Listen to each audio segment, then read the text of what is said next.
My name is Marin Cole. I'm 38. And at my brother's MBA celebration dinner, my mother lifted her glass and announced, Marin will cover the rest of Caleb's tuition, $95,000. She doesn't have children, so she can afford it. She said it like my life had left an empty line item in the family budget, just waiting to be filled. Around the table, relatives nodded along, like this was already settled. My brother didn't look surprised. He looked at me with the calm, patient expectation of someone waiting for a transfer he had already spent in his head. No, I said. The room went quiet. My mother's smile hardened into something brittle. My father stared at the tablecloth like it owed him an answer. My brother asked if I was really going to humiliate him over money, in front of everyone, on his big night. I thought about the rent I had covered when he quit his first job after 6 weeks. The car payment he called temporary and never repaid. The credit card balance my mother promised he would pay back. He never did. In that moment, I didn't feel like a sister. I felt like a reserve account the family had finally decided to empty. When I stood up to leave, my brother held my gaze like I had stolen something from him. For 2 weeks after that dinner, my family stopped speaking to me. Then an unknown number called my phone. A professor from my brother's business school introduced himself and said, I'm not calling about tuition. Your brother received a venture fellowship for his final business plan. I need to understand why the original file lists you as the author. My hands started shaking. Before I could respond, my mother texted me, pick up the phone. My brother called once, twice, then 8 times without leaving a single voicemail. By midnight, I understood that the name in that file was not a clerical mistake. What I didn't understand yet was how many people at that celebration already knew exactly where the plan had come from, or what they would ask me to do once the school started asking questions. Before I tell you what that professor uncovered, and what happened when my family was finally forced to answer for it, tell me what time it is where you're watching from, and what city you're in. I want to see how far this story travels tonight. My brother's name was Caleb, and at 27, he had mastered the art of turning other people's patience into his personal safety net. Our mother, Linda, called him a late bloomer. Our father, Walter, preferred the word entrepreneurial. I called him my brother, because for years that word alone had been enough to make me overlook the pattern underneath it. When Caleb left a sales job after 6 weeks, I quietly covered 2 months of his rent. When his car was nearly repossessed, I cleared the balance after he promised to pay me back from his next commission. He sent me $200, then bought a new phone with the rest of his paycheck. Later, $2,800 meant for a certification course somehow became a weekend trip with his girlfriend, Devin. Every rescue came wrapped in the same explanation. Caleb was finding himself. I was already established, so my patience was assumed, never asked for. That's exactly why the MBA announcement bothered me before my mother ever mentioned tuition. Caleb hadn't told me he was applying anywhere. He never asked for advice, even though I run an operations consulting firm and had spent over a decade building financial models for a living. And yet somehow everyone else in the family already knew he had been accepted into Ashford School of Management and selected for a conditional venture fellowship worth $25,000. My mother called that fellowship proof that Caleb had already paid his own way, even though it covered barely a quarter of the cost and depended entirely on his project remaining eligible. The remaining tuition and required residency fees added up to almost $95,000. Their solution to that gap was me. The morning after I refused, Caleb sent one private message. You made me look like a beggar in front of Devin. He didn't say I had hurt him. He said I had damaged the image he had built. An hour later, he tagged me in a polished announcement post. Grateful for the family members who understand that belief requires sacrifice. He wrote beneath a photo of himself holding an Ashford folder. Because my name was attached, relatives and old friends congratulated both of us. Anyone scrolling past would have assumed I was proud to finance him. I removed the tag without leaving a comment. My mother called that evening, and she didn't bother with hello. You have the money, Marin. Having money and owing it to Caleb are different things. You don't have kids. What exactly are you saving it for? That question landed harder than I expected it to. I had spent years being careful because no one had ever caught me when I fell. I funded my own retirement, paid for my own health insurance, carried 2 employees through a slow year without cutting their hours, and kept 6 months of payroll untouched in case things ever got worse. In my family, though, responsibility didn't make my needs more legitimate. It made them easier to dismiss. 2 days later, an automated email from Ashford's finance office landed in my business inbox. Caleb had listed me as a potential family sponsor on a financial planning form. The form didn't legally obligate me to pay anything, but it proved the entire celebration had been staged around a decision made long before I ever walked into that restaurant. I called the finance office, had my information removed, and requested written confirmation that no account, guarantee, or sponsorship could ever be created under my name without my direct authorization. I forwarded that confirmation to my parents and to Caleb. None of them replied. Instead, my father canceled our usual Sunday phone call. An aunt told me my success meant nothing if I couldn't lift up the next person in the family. Devin left a voicemail warning that my refusal might push Caleb into a very dark place. One by one, they were assigning me responsibility for whatever choice he made next. For the first time, I really noticed how often I had been cast as the reasonable one, expected to absorb rude comments because Caleb felt insecure, expected to cover expenses because my parents were tired, expected to forgive broken promises because holding him accountable might create conflict at dinner. Have you ever been labeled the responsible one? Only because you were single, financially stable, and unlikely to make a scene about it? Tell me in the comments. I read every single one. A week passed in near silence. Then Caleb sent an email with the subject line, "Last chance." No apology, no proposed budget, nothing personal at all. Just the school's tuition payment schedule, with the first due date highlighted in yellow. Underneath it he had written, "If I lose this opportunity, everyone will know exactly why." I didn't respond. 3 days later, the professor called, and suddenly money was no longer the ugliest thing my family believed they were entitled to take from me. The professor's name was Daniel Reyes, director of Ashford's Venture Lab. He was calling with authorization from the school's academic integrity office because Caleb's winning project contained intellectual property and operational data that traced back directly to my company. The committee was preserving evidence and verifying authorship before formally interviewing him. I closed my office door. My fingers went numb around the phone. Caleb's submission was called Moonshift, a proposed network of evening childcare centers for parents whose shifts ended long after ordinary daycare had already closed. It included site selection criteria, staffing ratios, licensing assumptions, customer interviews, and a full 5-year financial model. Caleb had presented all of it as 10 months of independent research. The faculty panel ranked it first in his entire cohort and used it as the basis for awarding his fellowship. For several seconds, I couldn't speak. I locked my office door and sat down because my knees didn't feel reliable anymore. 4 years earlier, I had built something called Nightlight Care. A former client, an urgent care clinic, couldn't retain medical assistants who had young children at home. So I interviewed shift workers, mapped out state licensing rules, built staffing schedules, and designed a model for converting vacant pharmacy buildings into secure, licensed childcare centers open until midnight. I worked after client hours, often until 2 in the morning, building spreadsheets no one else would ever see. When an investor backed out at the final stage, I shelved the whole concept. I never published it anywhere. I certainly never gave it to Caleb.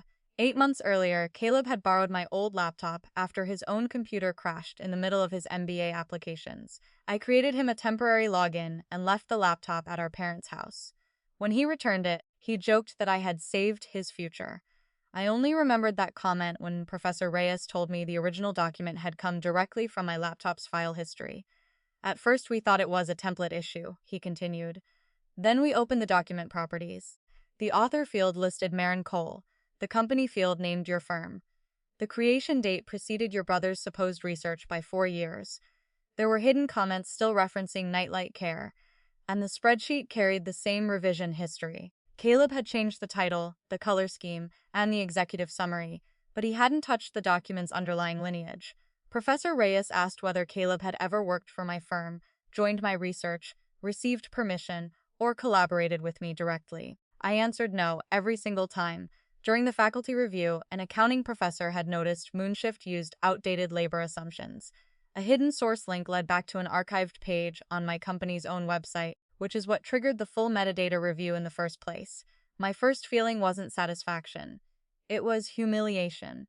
Strangers had read work I still considered unfinished, and believed my brother had built it from nothing. He had stood in front of professors, accepted praise, and constructed an entire professional identity out of nights I had spent completely alone. If work you built during exhausted, invisible hours suddenly appeared under someone else's name, would you protect the relationship first? Or would you protect your own reality? I genuinely want to know. Drop your answer below. I asked Professor Reyes to protect any data belonging to my former clients. He agreed to preserve the files inside the school's secure review system, and I promised to provide only the material that established authorship, nothing more, nothing personal. He advised me not to contact Caleb before the school issued formal notice. The moment we hung up, Caleb called. I let it go to voicemail. He called again immediately. Then my mother's message appeared in all capital letters. Pick up the phone. Caleb called 4 more times in 11 minutes. He still left no voicemail. That silence told me everything. He wasn't calling to ask what the professor had found. He already knew. My personal archive showed a copy of Nightlight Care exported during the exact weekend. Caleb had borrowed my laptop. The device matched his temporary login perfectly. I opened the original plan and saw my own name sitting in the properties panel. Seeing it made the theft feel suddenly physically real. Next to the plan was a note I had written to myself after the investor pulled out. Do not confuse delay with failure. I had genuinely forgotten writing that sentence. Caleb hadn't. In Moonshift's public fellowship summary, he had used it, word for word, as his closing line. The shaking finally stopped. I saved the access records and called my firm's technology attorney. I wasn't trying to punish anyone yet. I was making sure no one could quietly rewrite the following week into just another family misunderstanding. My attorney told me to preserve everything and avoid arguing by phone. Facts lose their shape inside families, she said. So I focused on 3 questions. Who actually created the plan? Who authorized Caleb to take it? And did he knowingly alter it for academic credit? The version history began with my research notes 4 years earlier and continued through 91 dated revisions, all under my account. It showed me building the model line by line and writing the risk analysis Caleb would later present as entirely his own. A copy had been exported through his temporary account. Months later, that same file reappeared as Moonshift, with my company title quietly removed. That second discovery hurt even more than the first. Caleb had emailed me months earlier saying his entrepreneurship module required a venture concept, and asking me to give him something strong enough to impress the panel. I had offered to review his outline and teach him how to build a proper model. I refused to choose his idea for him, write his plan for him, or let him submit client-based work as his own. He never replied to that email. 2 days after my refusal, my mother forwarded Caleb a PDF of Nightlight Care, the same file I had once sent my parents years earlier while considering the original investment. Her message read, "Use this. Marin abandoned it, and she has plenty of other ideas. Change the name so she doesn't get territorial." Caleb replied, "What if she recognizes the numbers?" My father entered the thread 11 minutes later. "She won't see the final project unless somebody creates a problem." I read those messages until the screen dimmed in my hands. My mother remembered exactly how hard I had worked and had listened when the investor walked away. Yet to her, my disappointment hadn't made the work mine. It had simply made the work available for someone else to take. I remembered the Saturday I had once offered to help Caleb build his own idea from scratch. I had cleared my calendar, prepared a blank forecasting template, and bought the coffee he liked. He never showed up. My mother later said he felt judged by the idea of being taught by his own sister. Now I finally understood he hadn't rejected my help. He had rejected the part where help required effort, and my mother had shielded him from that discomfort by simply handing him a finished answer instead. The third discovery came from an old freelancer's instruction sheet Caleb had emailed to a contractor. Keep the unit economics. Say I personally interviewed 380 local parents. We don't have time for real interviews, so build percentages that support the demand narrative. He had also asked for my company name to be scrubbed out entirely, and the origin made impossible to trace. He had knowingly hidden the source and fabricated data to sell it. I sent all 3 findings to Professor Reyes, along with a written statement confirming I had authorized no academic use whatsoever. I deliberately left out the family insults, the tuition demands, and the years of unpaid debts. The truth was strong enough on its own, without any decoration. Before pressing submit, I stared at the authorization box for almost 10 minutes. One click could change Caleb's entire life, but that change had started the moment he uploaded the plan, not the moment I documented it. I signed my name and sent the record. That evening, the school formally notified Caleb of an authorship review and froze his fellowship funds. He tried calling me from 4 different numbers. My mother sent, "Pick up the phone," 6 separate times. My father wrote, "We need to agree on a family version before outsiders decide what happened." I responded once, by email only. "I will not discuss evidence over the phone. Preserve all files and messages. I will attend any formal meeting arranged by the school." My mother replied within a minute, "A formal meeting? This is your brother, Marin, not a criminal case. If I cooperated fully, Caleb could lose the entire program, and my parents might genuinely never forgive me. If I stayed quiet instead, the school would end up rewarding a lie, and every honest student in that cohort would pay the price for it. I wanted peace. I no longer believed silence would actually buy me any. Ashford scheduled a formal authorship conference for the following Tuesday. Caleb called the plan a family-developed concept and brought both our parents as character witnesses. Devin came as his support person. My Aunt Rosalind asked to attend after hearing I was using the school to punish Caleb over tuition money. The integrity officer admitted everyone into the room only after they each signed a confidentiality agreement. The night before, I wrote 2 sentences on an index card. Answer only what you actually know. Do not rescue anyone from their own silence. I kept that card folded in my coat pocket the entire drive there. I knew Caleb's greatest advantage had never been evidence. It was the family's lifelong instinct to fill every uncomfortable pause with an excuse on his behalf. Before the meeting, my mother left a whispered voicemail. You don't have to lie, Marin. Just don't be so exact. Caleb texted that the school didn't care who typed the first draft, then offered to publicly name me as an advisor and bring me into Moonshift once real investors got involved. He was offering me a minor supporting role in the business he had personally stolen from me.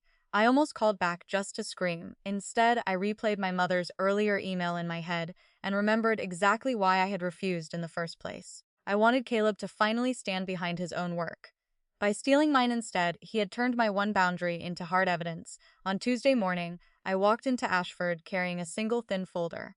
Caleb arrived with both our parents, his girlfriend, and my aunt trailing behind him. He smiled the moment he saw I had no laptop with me. He mistook the absence of a performance for the absence of proof. The conference room had no stage, no audience, no screen waiting to expose him publicly. Professor Reyes sat beside Dr. Nia Patel, Ashford's academic integrity officer. Dr. Patel explained this was a fact-finding interview, not a final hearing, and warned clearly that altering any records after formal notice would become a separate violation entirely. My mother held Caleb's hand. Devin sat close against his shoulder. My aunt chose the chair beside me, without quite looking my way.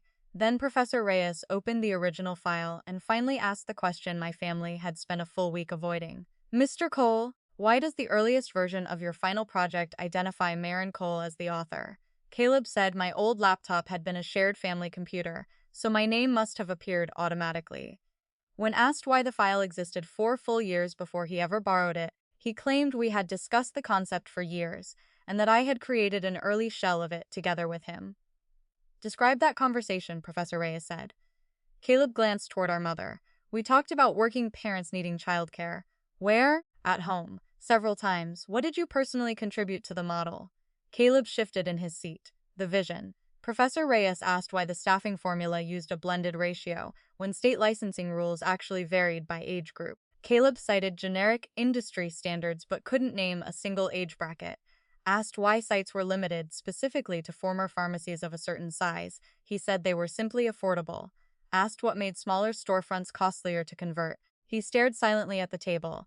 I knew the real answer instantly. Those old pharmacies already had consultation rooms, proper ventilation, plumbing, and parking that dramatically reduced renovation costs. I had personally measured 17 different sites over the course of a full year. Caleb had swapped the logo without ever learning why the numbers underneath it existed at all. Professor Reyes turned to me. Miss Cole, can you answer? I explained the staffing model, the renovation assumptions, and the retention problem that had originally inspired the research. This was never a contest to prove I was smarter than him. It was simply a test of whether the work had a real history behind it, and I was the only one in that room who had actually lived it. Professor Reyes asked Caleb to identify the one assumption he had personally changed after his supposed interviews. Caleb spoke vaguely about pricing, but the plan used the exact same tuition bands from my original model, right down to a specific discounted rate I had built for overnight hospital staff. He couldn't explain why that discount even existed. I could. The client's highest turnover had occurred on rotating night shifts, and that discount had been designed directly with their benefits department. Every single answer led straight back to a decision I had recorded years before Caleb ever applied to Ashford. Caleb finally interrupted. Of course she knows all this. I consulted her on it. Dr. Patel requested proof of that consultation. Caleb opened his laptop. A notification flashed across her screen. Stop! Caleb froze completely. The preserved project folder had registered an attempted deletion originating from his own account. He blamed it on a broken link. Dr. Patel reminded him calmly of her earlier warning. Professor Reyes no longer sounded curious. He sounded disappointed. You didn't open a consultation note, he said quietly. You attempted to remove the source archive. My mother leaned forward. He's nervous. You're treating him like he's dangerous. Professor Reyes looked directly at her. I'm treating him like a graduate student responsible for his own actions. My parents had spent years explaining Caleb away using stress, potential, and bad timing. This professor asked only what he had actually done. I slid Dr. Patel the full version history. She read the sequence aloud: creation, 91 revisions under my account, export through Caleb's temporary login, renaming, removal of my company details, submission for academic credit. Caleb claimed the export itself proved permission. The access log showed nothing but a temporary laptop login, with no transfer message, no invitation, and no license attached anywhere. Professor Reyes asked why he had never cited me at all. Because it was family work, Caleb said. Families don't invoice each other for ideas. Dr. Patel then read my original offer to teach Caleb, my clear refusal to let him submit client-based work, and my mother's response. Use this. Marin abandoned it, and she has plenty of other ideas. Change the name so she doesn't get territorial. My father's reply followed right after. She won't see the final project unless somebody creates a problem. Hearing those words read aloud in that room was worse than finding them alone at midnight. My mother hadn't misunderstood my boundary at all. She had planned around it from the very beginning. My father hadn't been passively unaware. He had counted on my absence. I pressed the card in my pocket and let their silence stay entirely theirs to carry. My Aunt Rosalind turned toward my parents. You told all of us Caleb earned this project completely on his own. My father called it a misunderstanding. No, she said firmly. You wanted us to pressure Marin. She moved her chair fully beside mine, the very first relative to physically cross the room toward me. Devon quietly asked whether Caleb had also claimed the childcare interviews as his own. He cited additional market validation, but claimed the survey platform had deleted all 380 raw responses.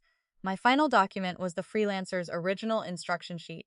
Dr. Patel read Caleb's own request aloud, asking to invent percentages and preserve my exact economics. Devon had personally helped him rehearse this same presentation. Now she asked quietly, was any part of that story even true? Caleb didn't answer her. He looked at me instead.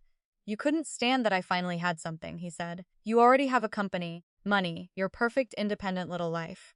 I had one chance to finally be taken seriously, and you needed everyone to know the idea started with you.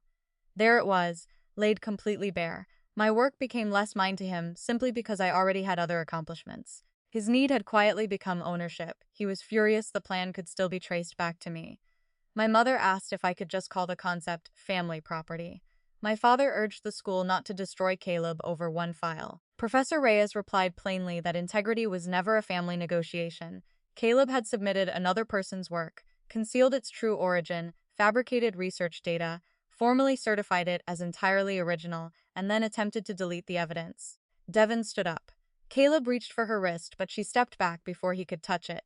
You used Marin's work to win the fellowship, she said. Then you used my belief in you to help you sell it. She picked up her bag and left without ever raising her voice. The door had barely closed behind her when Caleb's expression completely changed. He said Devon was being dramatic, the fellowship committee was elitist, and that I had manipulated everyone in the room because I knew how to sound professional. Then he demanded compensation for the months he claimed he had spent improving nightlight care. Even after full exposure, he was still trying to turn his own theft into labor I supposedly owed him for.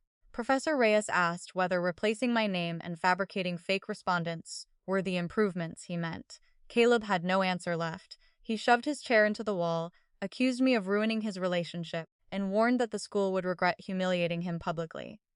Dr. Patel ended the interview there. Pending the full review, his fellowship remained frozen, the project ungraded, his system access restricted, and the attempted deletion formally referred to the disciplinary panel.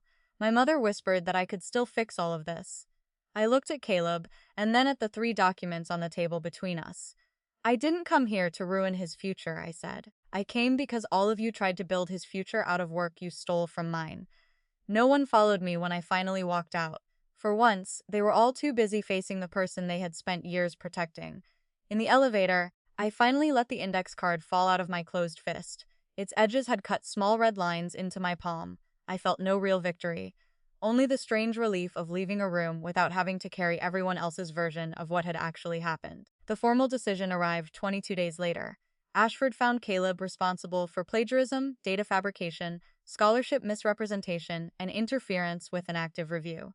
His fellowship was fully rescinded, the project failed, and he was dismissed from the MBA program entirely. He could seek readmission only after 3 years, and any future applications would require full disclosure of what happened. There was no secret blacklist anywhere, but there was now a documented decision he could never honestly leave out of his story. Because Caleb had tied his entire identity to that credential, the consequences spread quickly outward. His graduate housing ended immediately. A consulting firm withdrew an internship offer that required good academic standing. Ashford MBA candidate quietly vanished from his profile online. Devon ended their relationship and posted one vague sentence about ambition, without honesty being nothing but performance. She never once named him publicly. My parents lost a non-refundable housing deposit and had to repay fellowship money that had already been released to them. My mother blamed the school, the professor, the freelancer, and me, but never once blamed the person who had actually signed the originality statement. For weeks, she called relatives before I could even reach them, describing Caleb as a gifted student crushed by a technicality. But the official decision was extremely specific, and her story fell apart a little more. Every time someone asked why a simple technicality involved invented interviews and an attempted file deletion, the real social cost never came from me publishing anything about him. It came entirely from my parents making public claims the facts simply couldn't support. My Aunt Rosalind eventually apologized, admitting it had been easier to believe I was selfish than to imagine the whole celebration had been leverage against me from the start. A few cousins went quiet after reading the actual email chain for themselves. Others said quietly that they wished someone had handled a university fraud case privately, simply because the offender happened to share their last name. Caleb called daily for a while, then switched to email after I blocked his number. If I would just declare Nightlight Care a family project retroactively, he offered to admit only a minor citation error instead. He genuinely wanted to trade outright theft and invented data for a simple formatting mistake. His final call came from our father's phone. I answered because my father had recently had a concerning medical test done, and I assumed the call might be about his health. Caleb spoke before I could even say hello. "Please," he said. The confidence from that conference room was completely gone. "Tell them you gave me the plan. You don't even have to say when. If you confirm permission, they might reduce it down to a simple citation violation. I'll repay you everything. I'll work for you for free. I'll sign whatever you want." I asked whether he would also tell the school that the 380 interviews had never actually happened. He went silent, then said, "That part can be explained away." Even at his absolute lowest point, he still wasn't asking how to tell the truth. He was only asking which specific lie I would agree to carry for him. Part of me genuinely wanted to offer him one condition: admit everything without any bargaining, apologize to the students he had beaten for that fellowship, and start over somewhere honest. But that would have simply turned accountability into yet another plan I designed for him. If he was ever going to actually change, that first step had to be entirely his own. My mother took the phone from him and said family survives by protecting one another. She reminded me that Caleb had already lost Devon, his apartment, his internship, and 3 years of his career. "Hasn't he paid enough?" she asked. I told her that consequences were never a bill I controlled in the first place. Then I said, "I will not submit a false statement, I will not fund an appeal, and I will only discuss this matter in writing from now on." I hung up and blocked my father's number too, until he later emailed me directly about his own medical results. The silence that followed didn't feel triumphant at all. I grieved the parents I once thought I had, and the brother I kept naively expecting to become accountable someday. But grief, I learned, is cleaner than confusion. The school's decision made the facts impossible to quietly edit. Caleb appealed, calling Nightlight Care abandoned family property and the deletion attempt accidental. The panel upheld every single finding. He moved back home and took a temporary customer service job at an insurance call center. My mother called it between programs. Meanwhile, I reopened my original Nightlight Care folder, not because Caleb had somehow made the idea more valuable by stealing it, but because defending it reminded me exactly why I had built it in the first place. I contacted the urgent care executive who had originally inspired the research and learned that staffing shortages had only gotten worse since then. She introduced me to a hospital network actively searching for evening childcare options. For the first time in 4 years, the plan was no longer just an archived disappointment gathering dust. It was mine again, fully, and I finally got to decide what happened to it next. I hired an independent research team, disclosed the entire history to my attorney for the record, and rebuilt every single assumption using current, verified evidence. Reclaiming the idea didn't erase what Caleb had done to me, but it kept his theft from becoming the final chapter of my own work. 7 months later, Nightlight Care opened its first pilot center, inside a renovated pharmacy near two major hospitals. We started with 38 licensed spaces, evening meals, secure transportation partnerships, and hours built entirely around real shift schedules, not office hours. I never used Caleb's fabricated survey data. My team conducted brand new interviews, updated every wage assumption, and rebuilt the entire financial model from current, honest numbers. The pilot filled almost every space before opening day, and a second location entered planning the following month. At the opening event, one of my employees asked if I wanted a photo taken beside the original business plan, framed on the wall. I said no. The plan wasn't sacred simply because my name appeared in its metadata somewhere. It mattered because real families could now test it, challenge it, and help improve it, with my permission this time. Ownership never meant sealing an idea away forever. It meant finally having the right to decide how it got shared with the world.